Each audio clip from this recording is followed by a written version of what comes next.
I really had been spending a few years at that point thinking about, I really want to have more control over my schedule and time, and family is really important to me. And I love to travel. And so I really wanted to be able to not just sit in a 9 to 5 job and be in an office. So I started dreaming about how could I have more flexibility. And I had this kind of spark of entrepreneurial, I listened to a lot of podcasts, shout out to Second Life and how I built this, and listened to all these entrepreneurs and how they built their businesses. And so I just started dreaming about how that could happen for me.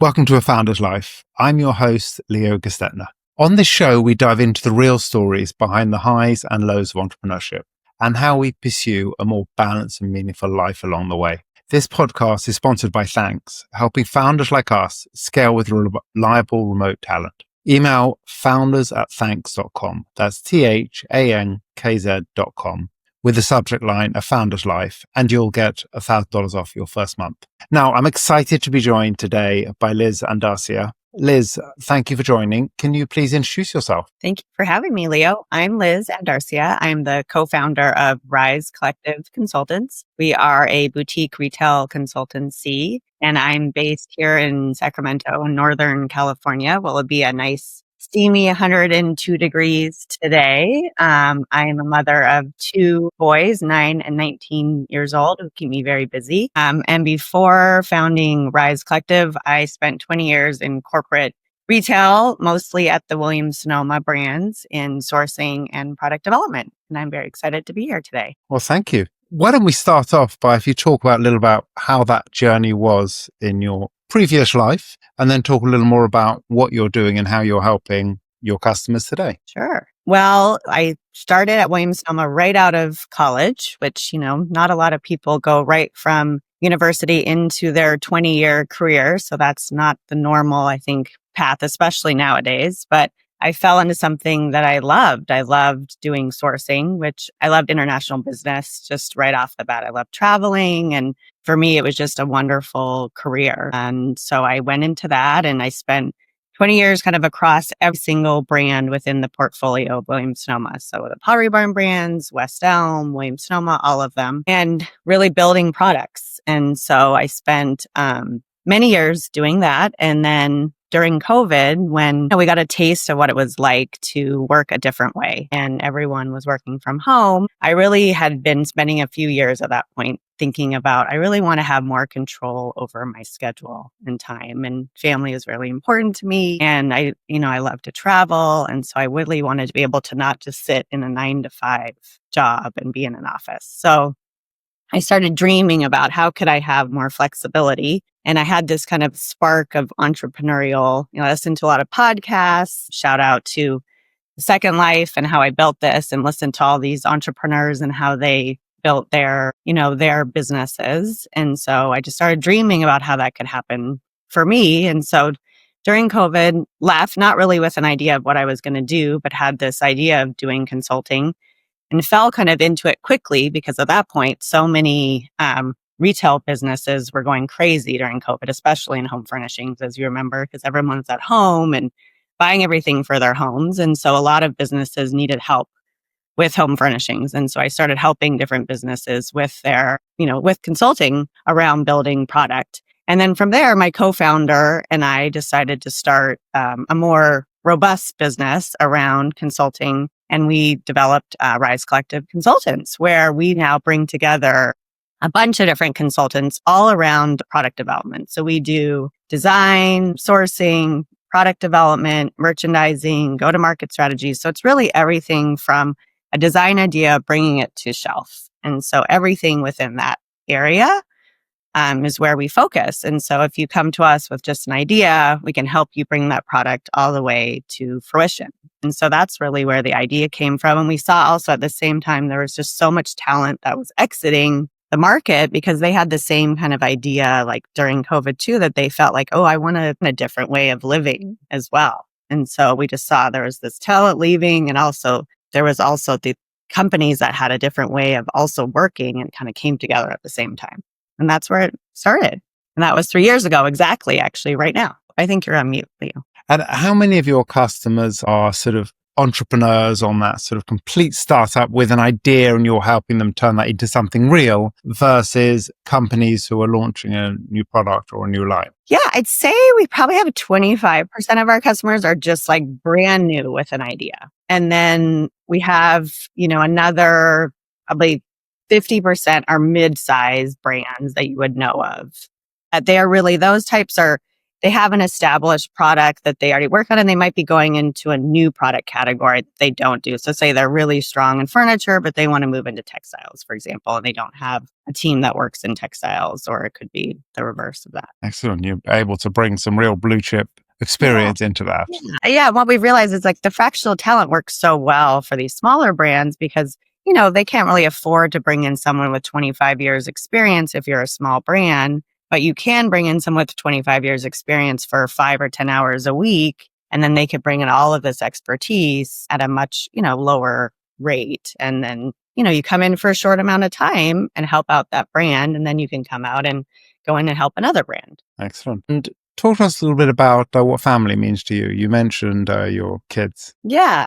I mean, family obviously is so important. And I think one of the big reasons, as I said, to move to out of this 9 to 5 kind of career is to have this flexibility. And so for me, that flexibility was really that I wanted to be able to be where I wanted to be at that time. And that was like, if my son had a field trip that I wanted to go to, our family is spread out all over the world. I'm originally from Canada. So I have my dad is in Canada. My ex-husband's family is from Venezuela. His sister's in Mexico. I have family here in Sacramento now, which is great. So we're close by. But if you have 2 or 3 weeks off a year, it's like to even just see our family was impossible amongst that amount of time. And then if you also want to go on a vacation with your family, not just seeing your family, there's absolutely no way that would make it, that could ever happen. So I think for us, it was, I just wanted to be able to be, spend time with my family when I can, but also then be able to visit them and spend more than 2 or 3 days at a time with them when you visit them. And so I think that's just been life-changing. And I can spend,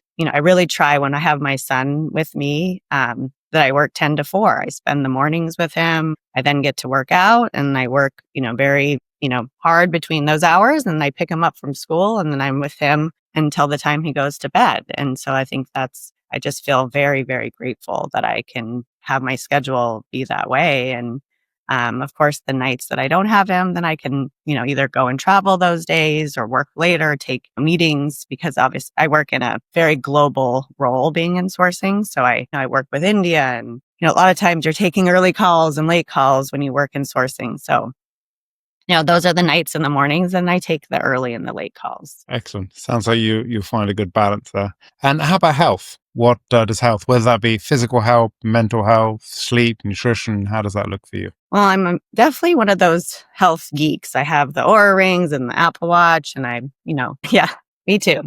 I'm always listening to, every podcast and reading everything and, wearing the weighted vest and eating the protein and all the things. So it's really important. I mean, I feel like for me, I have to work out every day. Every Sunday, I schedule all my workouts for the week and I make sure that that's the first thing I do for the week. And then I kind of plan the rest of my week around that. And so I just feel like I don't function well unless I work out. I try to every single day. So for my mental health, the physical health has to be there. And I've always been that way my whole life. I've always been someone who has to working out has been really important to me. And then eating well, making sure that we have healthy, food in our house, organic, going to the farmer's market, just moving your body and walking and being active. It's one of the most biggest priorities for me. And I think just for, instilling that in my kids and, not being obsessive about it, but it being something that's just part of the fabric of our family and how I raise our kids and who I am as a person. And I find it really interesting to learn about it. And it's changing all the time. Like one thing, this is a fad. And obviously, there's always new things, but I love to learn about it all the time. Yeah, I think, my thing is if you don't schedule, it doesn't happen. So I just have to schedule mine 6 weeks in advance because otherwise Calendly steals all my time. Yeah. Yeah, so I'm very strict on my Calendly. I now only have it on one day that it's open because that's what would happen. It would be that it was taking over everything. Yeah, it does. You have to schedule it in advance or it doesn't happen.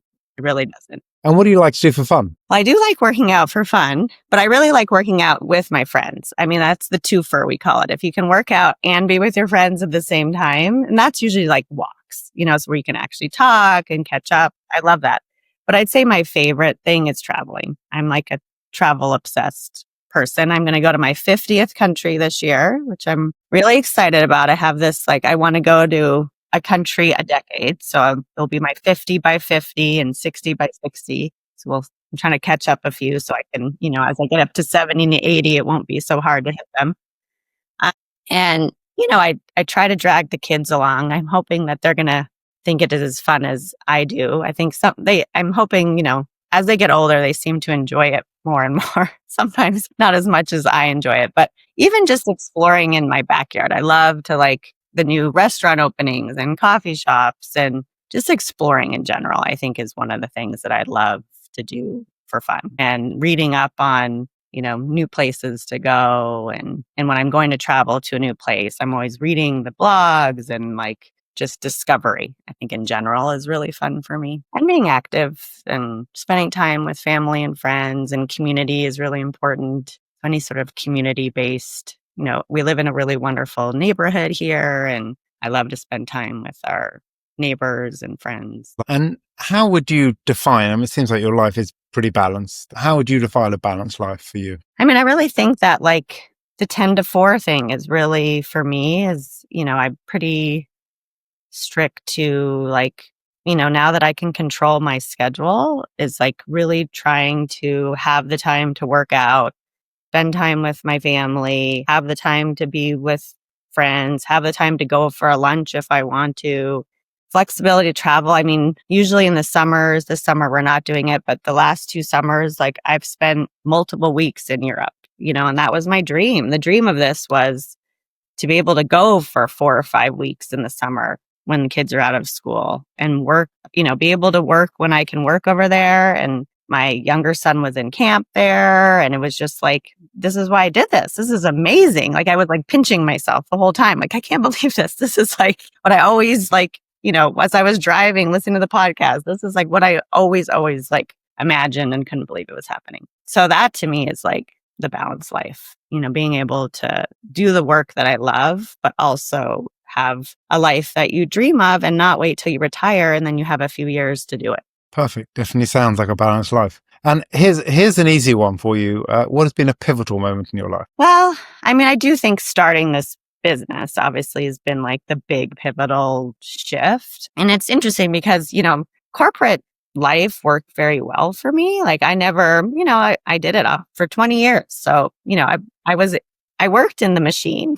A lot of people who I think are entrepreneurs, the machine doesn't work well for them. They are fighting it all the time. I never was really fighting it. It was I worked fine in it. And I think when I got out of it, I was oh, well, I think entrepreneurship probably was actually where I should have been. So making that pivot, I think felt very natural to me. And I'm glad that I was brave enough to do it and did it sooner than later, even though I was in my mid 40s when I did it. But I'm glad that I didn't wait even later than that to do it. So, there's definitely days and weeks where you're oof, I wish I had that steady paycheck, especially right now with the tariffs and every day things changing. But I think overall I wouldn't change it for a second. And I have the most amazing business partner, and we just weathering the storm together and building this business together is just so much fun. And working with all these different clients, and you're learning and growing every day in a different way than when you work with one company, even though there's so many companies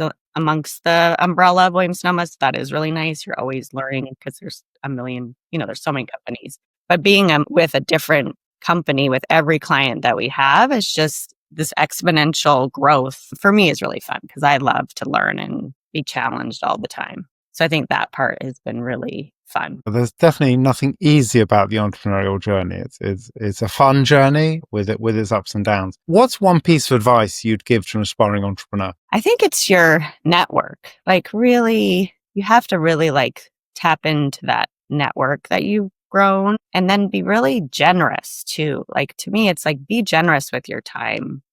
And I think for us, like we've been so, I think it's just warmed our heart so much how generous people have been to us. People that you wouldn't expect and other entrepreneurs that have helped us so much. And so now we like to pay that forward so much to other entrepreneurs. Not that we've been in this game for that long, but anyone that we can help, we want to help. So I think because we feel so grateful for those who have helped us along the way.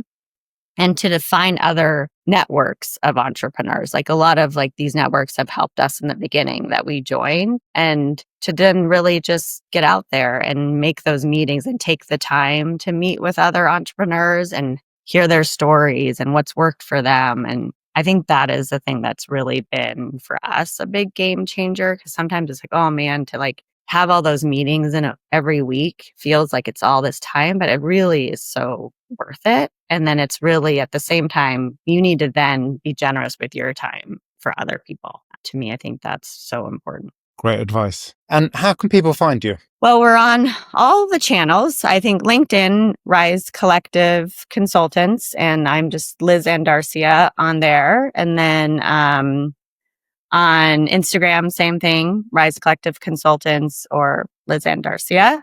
So those are probably the two best places to find us. And it'd be great if anyone, I'm happy to talk to anyone, reach out, anyone who's starting out or interested about what we're doing.